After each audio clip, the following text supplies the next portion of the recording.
bekal kepada manusia, memberikan bekal kepada manusia untuk menjalankan apa? Menjalankan kehidupan duniawianya. Setelah diciptakan lantas diberikan bekal. Jadi tidak dibiarkan begitu saja, diciptakan lantas dibiarkan hidup. Kalau sempat misalnya Allah tidak memberikan bekal kepada kita, apa jadinya? Dan inilah salah satunya salah satunya bukti bahwasanya kita manusia berbeda dengan makhluk Allah yang lain. Salah satunya sepertinya di sini misalnya malaikat yang tidak akan pernah saat ini malaikat itu hanya nusabbihu bihamdika wa nuqaddisu lak. Kami hanya tahunya bertasbih, mensucikan Allah. Nusabbihu bihamdika wa nuqaddisu lak. Itu kapan malaikat tidak akan pernah. Misalnya saat ini dikatakan malaikat tunduk dan patuh dan hanya mensucikan Allah, mengagungkan Allah, dan masing-masing mempunyai tugas. Kalau ada yang tugasnya mencabut nyawa, maka mencabut nyawa terus dia sejak diciptakan sampai yang selesai. Jadi tidak berubah-ubah. Tidak berubah-ubah. Dan itu menunjukkan berbeda dengan kita yang diberikan akal, yang gunanya untuk mengembangkan diri dan untuk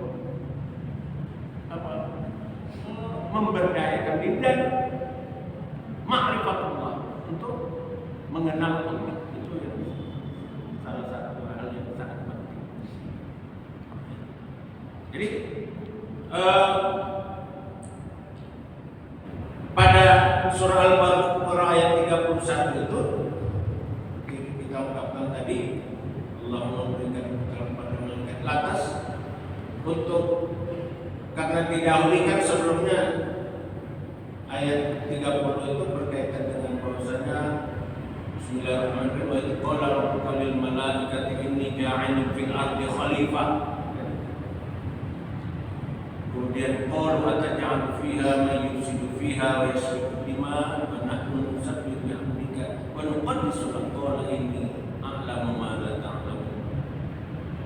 Jadi ayat ini kan didahului adanya pemberitahuan Allah menginformasikan kepada para malaikat bahwasanya Allah akan menciptakan khalifah, yang salah satu makna khalifah itu adalah pengganti atau wakil. Kalau dikatakan wakil berarti kita manusia wakil Allah untuk mengembangkan kehidupan di permukaan bumi. Gitu. Sehingga ketika Allah merencanakan itu, malaikat qalu ataj'alu fiha wa yufsidu fiha. Ini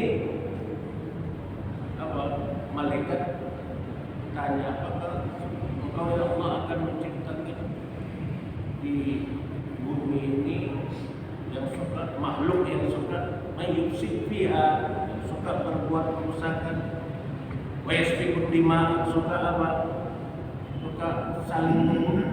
Yasfiku dima artinya menumpahkan darah. Jadi ungkapan ini berbagai ahli tafsir mengungkapkan, ada yang mengatakan itu hanya sekedar malaikat hanya ingin tahu. Tapi ada juga mufassir yang lain menganggap bahwa itu karena malaikat sudah pernah mengenal makhluk sebelum Adam diciptakan. Dan di situ terjadi perbedaan pendapat, makhluk yang dulu sebelum Adam diciptakan itu apakah makhluk jin atau makhluk yang lain. Itu ada istilah ini masuk di sini. Tapi dalam konteks ini kita mengatakan bahwasanya malaikat itu bertanya kepada Allah tentang makhluk yang diciptakannya, atas Allah mengungkapkan bahwasanya Allah yang lebih tahu tentang makhluk yang diciptakannya ini, dan salah satunya makhluk yang diciptakannya ini juga diberikannya bekal pengetahuan untuk bisa mengembangkan kehidupan di bumi, dan ini untuk menunjukkan ya, bahwasanya makhluk Allah ini berbeda dengan malaikat. Ya, ini diungkapkan di dalam lanjutan ayat apa? Tsumma 'aradahu 'alal malaika faqal ambiuni bi asma'i haula'i in kuntum shadiqin. Tsumma 'aradahu, lantas Allah mengungkapkan kepada para malaikat ambiuni. Jadi kata ambiuni ini bentuk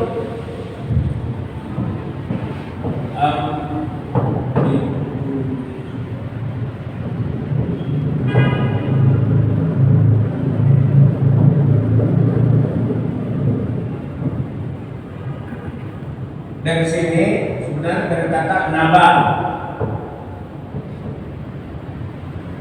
Naba apa? Ada dalam Al-Quran salah satunya surah Naba. Apa artinya Naba? Kabar, informasi, berita, itu Naba. Karena ada dalam salah satu nama surat. Jadi dari sini muncullah kata-kata kata amba'a.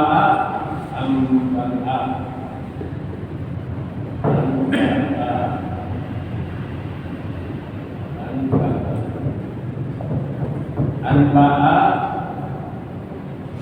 yurbi'u, artinya memberitahu.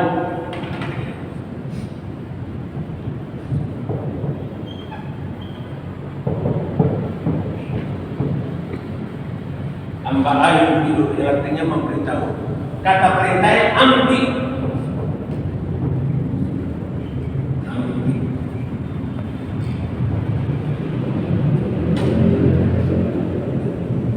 Artinya beritahu.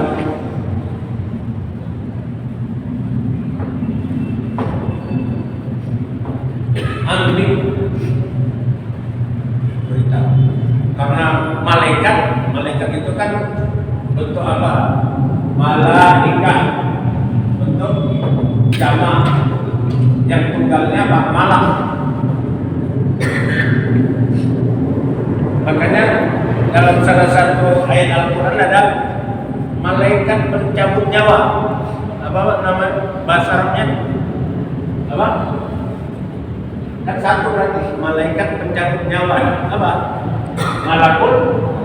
Malakul maut. Nah. Tapi malaikat jamak. Jadi makanya di sini ambiuni, beritahu. Ini makanya apa? Dalam bentuk jamak dia. Kalau dalam bahasa Arab itu jamak, perintah untuk orang banyak itu bentuknya berbeda dengan perintah untuk bentuk tunggal. Ya. Misalnya yang sederhana kata uktub apa artinya? Yang sederhana yang sering kita dengar. Uktub apa artinya? Untuk satu orang. Misalnya Caca uktub apa artinya? Atau isma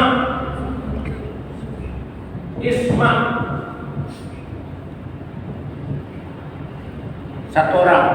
Apa artinya isma? Dengar.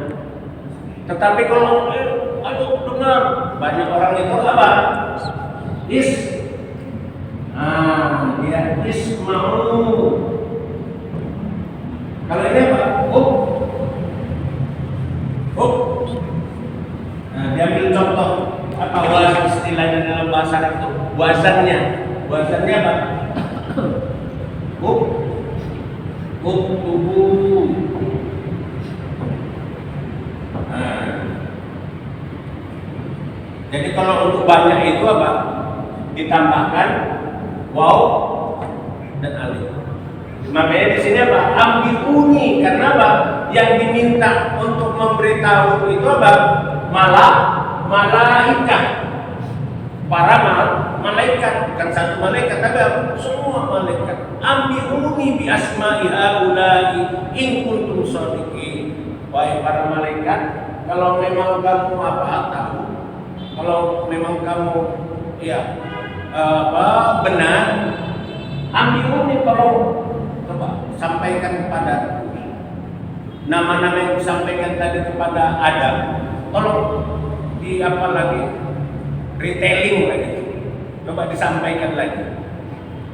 Inilah salah satu kelemahan malaikat, memang karena dia tidak punya itu. Kita sebagai manusia punya bekal salah satunya itu bekalnya apa? Ilmu pengetahuan tentang berbagai hal yang ada di permukaan bumi. Jadi ambiuni bi asma'i haula'i in kuntum shadiqin.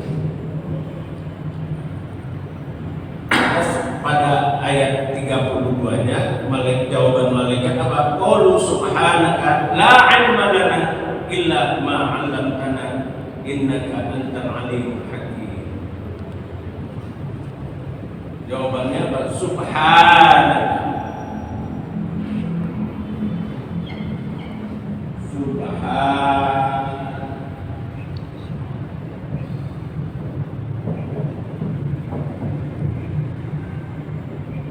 Ingat, salah satu fungsi kita mengucapkan subhan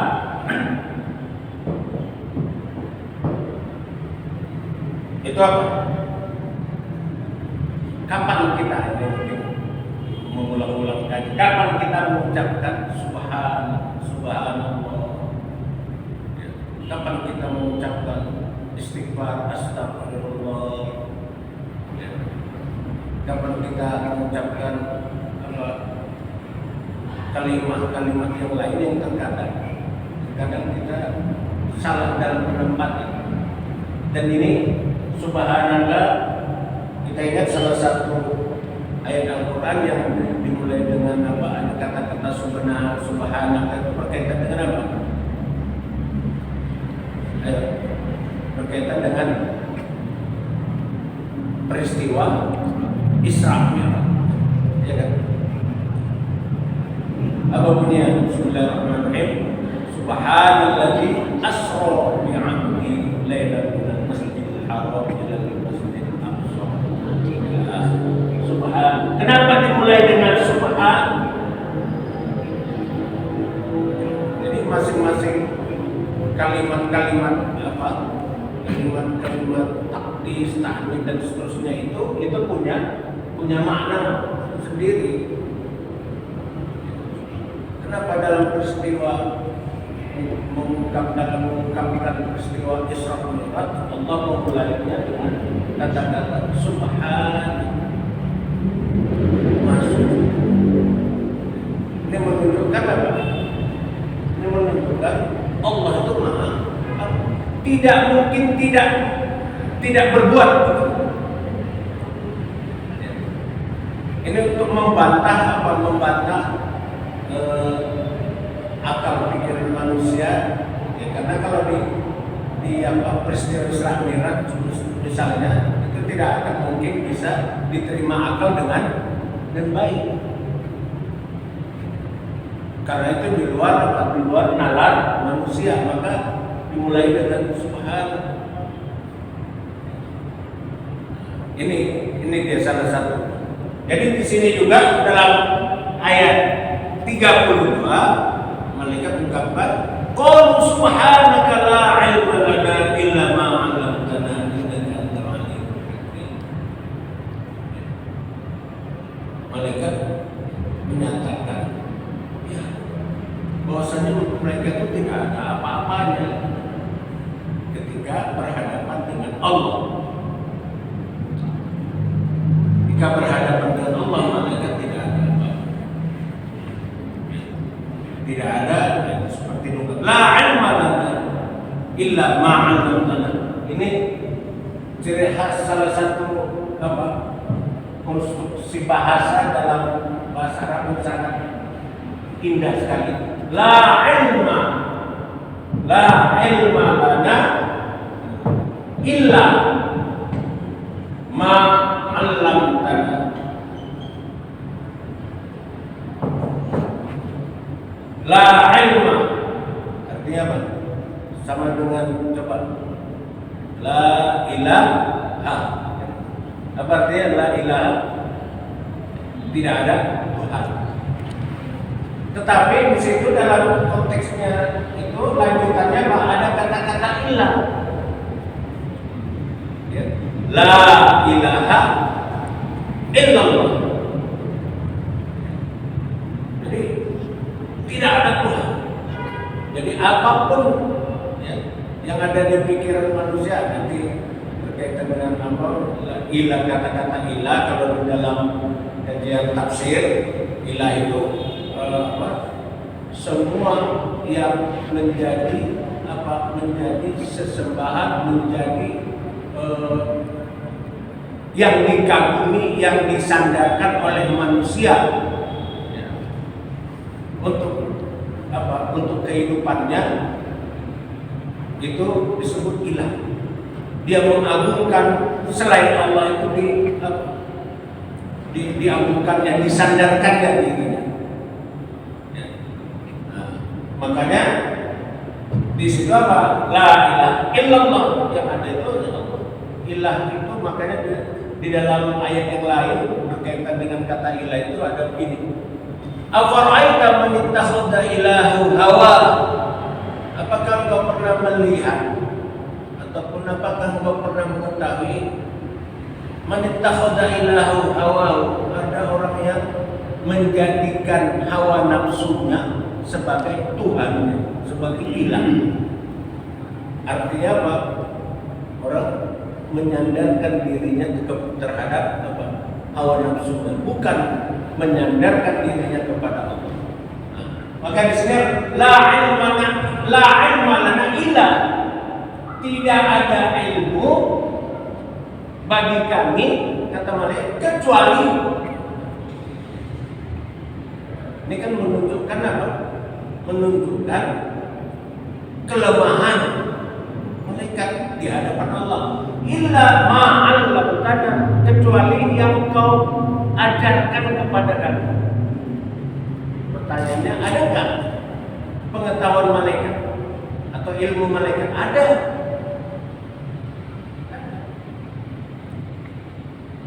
Itu ya pengetahuannya apa? Ya, salah satunya misalnya para malaikat itu kan mempunyai apa? Mempunyai tugas-tugas, masing-masing punya tugas. Ada pemberi rezeki, ada apa malaikat maut yang mencabut nyawa, ada yang menurunkan hujan, ada yang dan lain sebagainya. Kan itu khusus. Jadi itu semua apa? Diberikan bekal, diberikan karakter seperti itu oleh Allah. Dan berbeda sama manusia. Kalau manusia ya, al-asma, jadi asma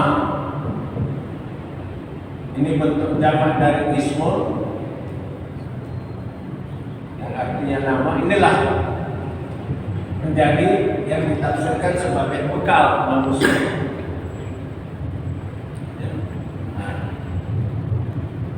Apa? Malaikat juga diberikan Allah ilmu pengetahuan yang akan berbeda dengan manusia. Manusia sesuai dengan tugas yang akan dijalankannya dalam kehidupan. ini diberikan malaikat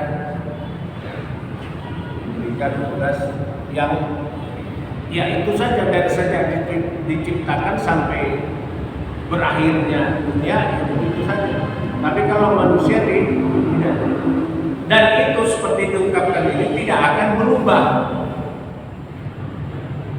tidak akan berubah. Misalnya berubah apa?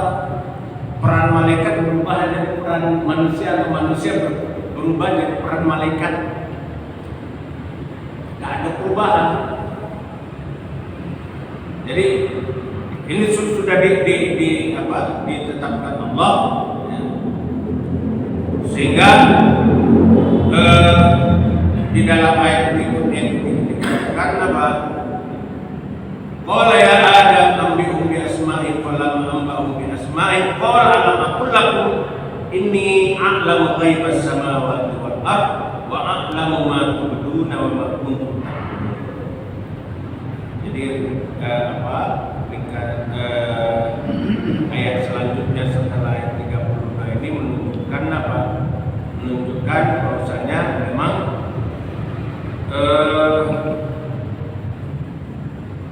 Allah yang lebih mengetahui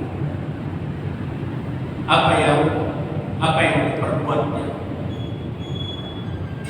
Jadi semuanya itu ya, Allah adakan sesuai dengan apa pengetahuan Allah sendiri.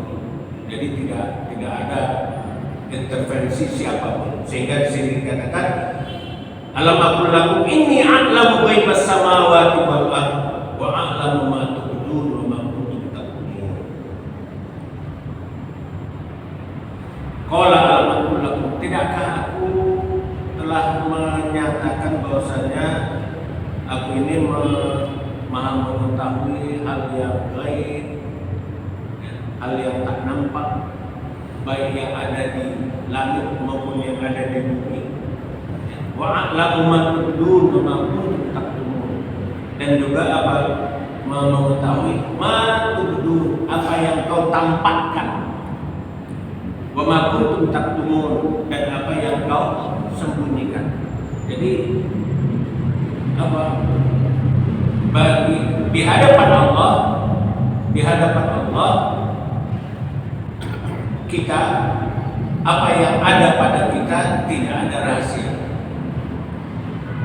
Yang namanya rahasia itu hanya antar kita saja, dan ini memang kita sangat terbatas.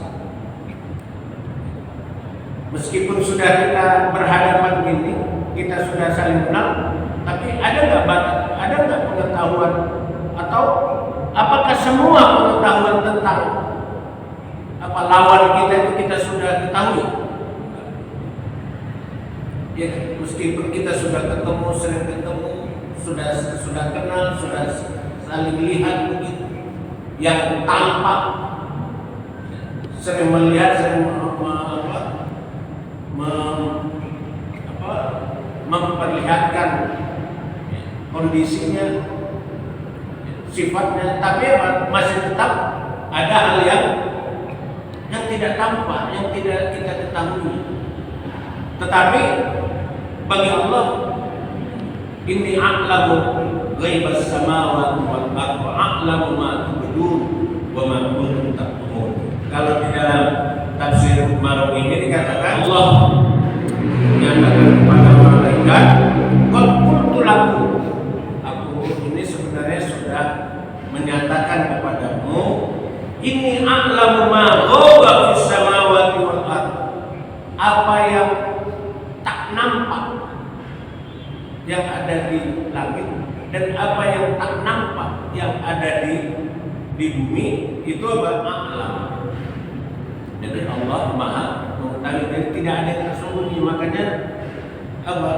Di sini pembelajaran sama kita, sesuatu yang kita anggap tidak ada yang tahu, ingat Allah apa?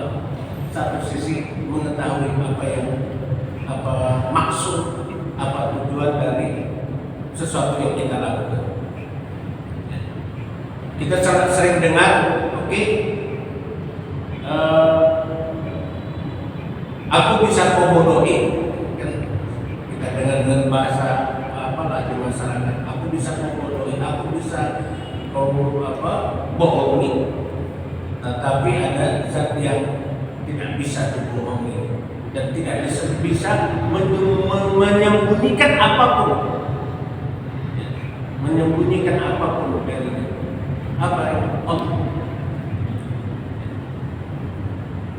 Jadi kalau dalam kehidupan bisa disembunyikan sesuatu, tapi kita yakin nanti di akhirat Allah akan tampakkan apa yang kita sembunyikan. Dan di sini seperti diungkapkan di sini bahwasanya Allah menekankan kepada manusia ini, fala akhluqu syai'an, sudah tidak ada yang sia-sia dari sesuatu yang diciptakan.